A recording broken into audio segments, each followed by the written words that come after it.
Super Mario Bros. Wii doesn't quite roll off the tongue, and come to think of it, the notion of 4-player Mario doesn't seem like the most intuitive thing in the world. For a game that's trying so hard to cater to our nostalgia, it seems to be up against quite a bit. Is there a great 2D Mario game in here somewhere?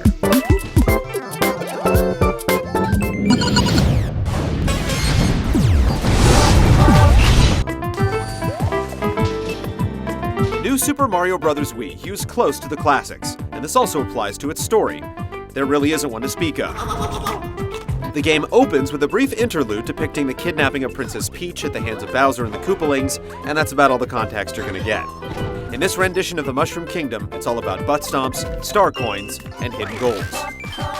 You've probably come to think of it as a gimmicky 4-player interpretation of the series, but Super Mario Bros. Wii ranks right up there with the best 2D Mario games.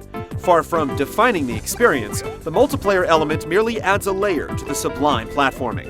At its core are more than 80 levels, not counting bonuses, of classic Mario that are fine when played with friends, if a little chaotic, but are best experienced in the traditional sense. Solo, in other words, and with a mind to conquer. The layout is familiar. Each world is divided into multiple stages and punctuated with toad huts, ghost houses, and Koopaling fortresses. You can ramble around the map and revisit stages you've played, and you've got plenty of reason to do so, as there are hidden exits in many of the courses, as well as collectible coins to gather. Each world ends with a rumble with one of the Koopa kids, after which they hightail it and run to daddy.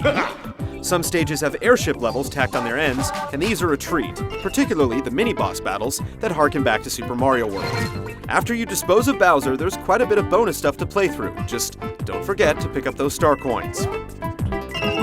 There are 2 multiplayer-specific modes in Super Mario Bros. Wii for up to 4 players locally, and just like playing the main game with friends, they're good for a laugh. The fact is, once you throw a second person into one of the game's levels, the temptation to foil your fellow players becomes too much to bear. Coin Battle best takes advantage of this. The object is to finish a stage with the most coins, and often this means sabotaging your friends' efforts to safely traverse the environment. The game's grab-and-throw mechanics, meant to engender high-flying cooperative platforming, end up being brutal tools indeed. There's also a free-for-all mode wherein you can play through any stage with your friends. If nothing else, it allows you to have a go at one another without the added distraction of coin collecting.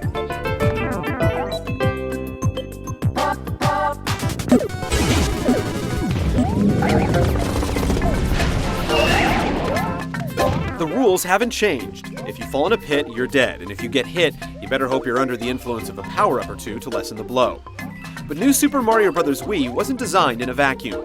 There's actually quite a bit of stuff in here born of 3D to spice up the 2-dimensional action. If you waggle the Wii remote, which takes a little getting used to since you hold it sideways like a classic control pad, Mario does his spin jump. Waggle in the air, and he'll do a brief twirl, which keeps you suspended just a bit longer. Motion controls as a whole are integrated in thoughtful, ingenious ways. In one level, you use it to control the searchlight of a barge you're traversing a dimly lit tunnel in. And on numerous occasions, you'll tilt the remote to change the orientation of platforms so as to better launch you to new heights. Crucially, they always complement the experience and never subsume or overwhelm it. Mario and friends have a host of new toys to play with, plus some old standbys. The penguin suit, which helps you swim better, allows you to perform extended belly slides, and hurling snowballs that freeze enemies is crucial in many stages. The propeller suit, meanwhile, lets you soar crazy high and dive bomb enemies below. Yoshi also makes a return, though only in a few specific levels. If you remember how to handle him from the Super Mario World days, you'll be happy to know that not much has changed. Amidst all the new stuff, Super Mario Bros. Wii feels right. If your platform chops are rusty, you'll definitely feel a challenge. Perhaps the designers anticipated this. Die 8 times during a level, and you get what's called a super guide, which basically amounts to hitting a green block and having Luigi beat the level for you. The loss of pride is a small price to pay for progressing through the game, which won't cease to delight and surprise you. Okay.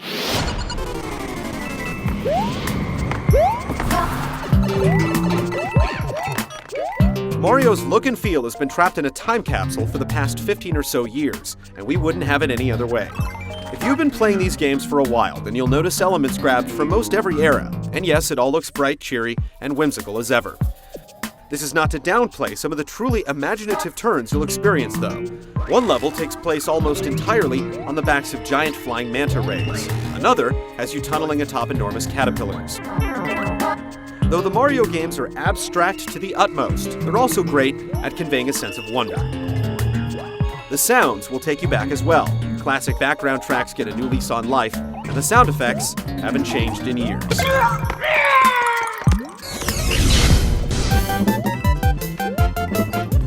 If you've ever felt wistful about the Mario games of yore, you owe it to yourself to experience New Super Mario Bros. Wii. Multiplayer, though far from its selling point, adds a welcome manic element that amounts to icing on the cake.